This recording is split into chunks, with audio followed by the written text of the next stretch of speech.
Good morning. Today we will study Geography, first chapter, an introduction to resource. Anything on the earth that is necessary for survival of human beings and satisfy human needs is called a resource. With the passage of time, human developed the different techniques to convert these natural resources into useful articles that would satisfy their needs. Now, as technology is developed at faster rate, human beings are using newer methods to conserve available resource and minimize wastage. We must understand that all through natural gifts are endless. We need to use them carefully so that we do not destroy them forever. Here you can see the picture of all resources.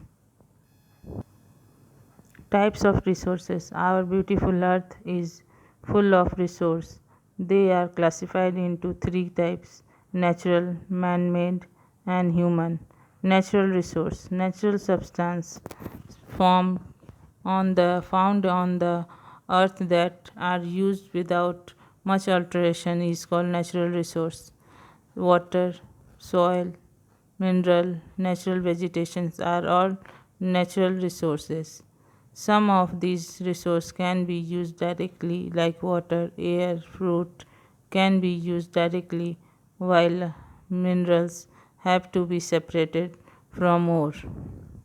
We get petroleum, diesel, and wax from crude petroleum. After refining, we can say most natural resources provide us with raw material and we have to process them to make them useful for consumption. Here in the picture you can see natural and man-made materials. We can further classify natural resource on the basis of origin, development and renewability and distribution. Classification on basis of origin. On the basis of origin, natural resources are classified into two categories: biotic and abiotic. Biotic resources are derived from living organisms. They include plant and plants such as cereals, crop, fruit, and vegetable. Animal microorganism and human beings are belongs to this category. Most of them have capacity to reproduce under the favorable environment condition. Abiotic resources are form, found from physical or non-living environment. They include air, water, land, and minerals. Some of the resources are available in limited quantity and can be exhausted due to excessive use. Here you can see biotic and abiotic. Classification on basis of development.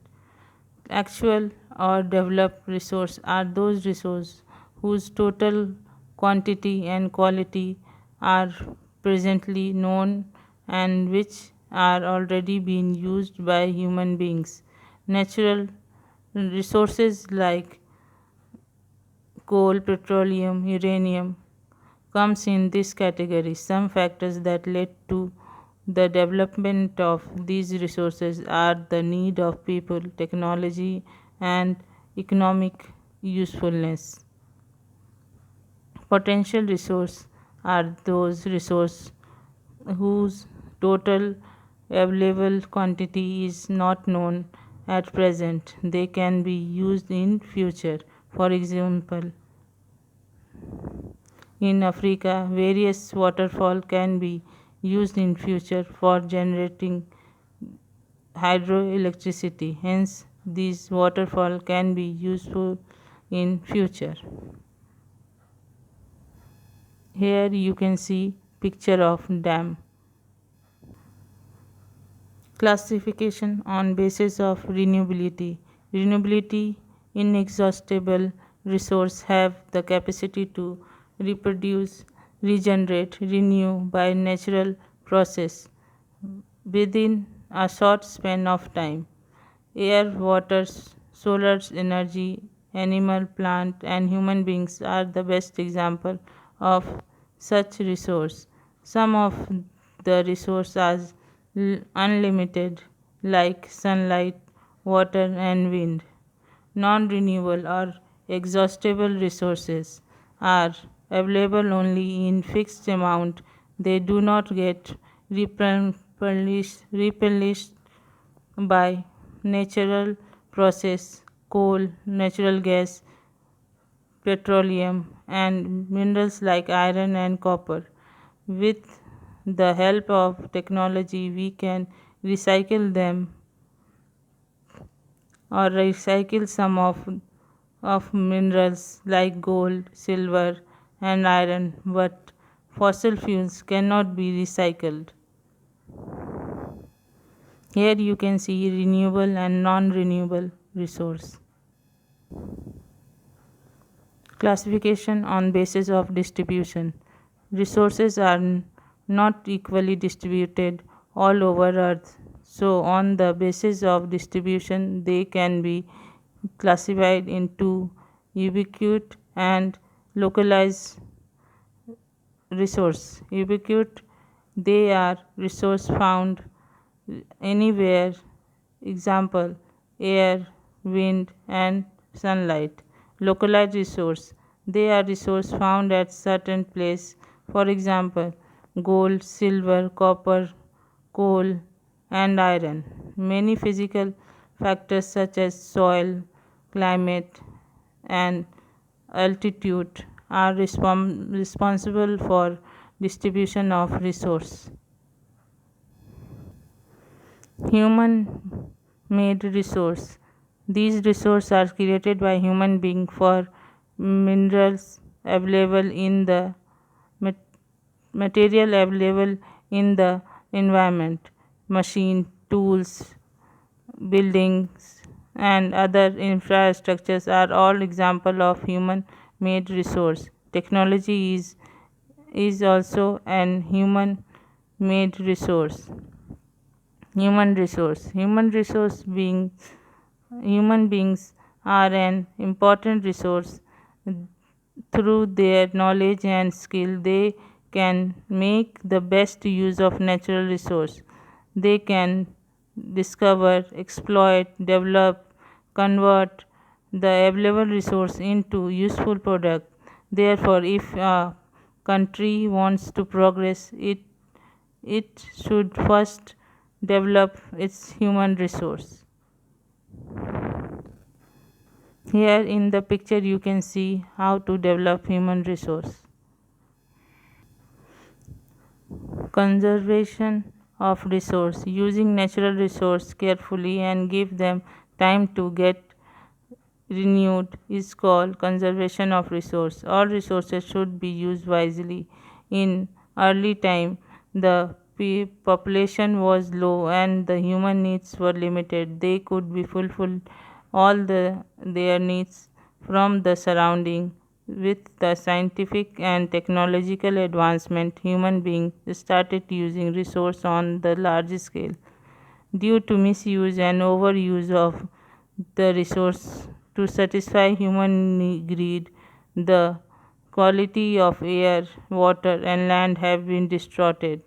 Also, certain species of bird, plant, and animal have been extinct, and those remaining are verged to extinction. The situation of non-renewable resources like petroleum and coal could be exhausted after some time. Thus, a balance between population growth and the utilization of the resource is need of hour. Here in the picture you can see recycle, reuse, reproduce. Substantial development of resource. Substantial development means development that takes place without damaging the environment. When we use natural resource wisely for today needs and also conserve them for our future generation, it is called substantial good development. There are many ways through which we can conserve our resource by switching off fans and light when we don't require, by growing trees more than those being cut down, by not wasting water while bathing and washing. The future of our planet is linked with our ability to maintain and preserve the life support system that is provided to us by nature. Here in the picture you can see substantial development. Thank you. Hope you like this chapter.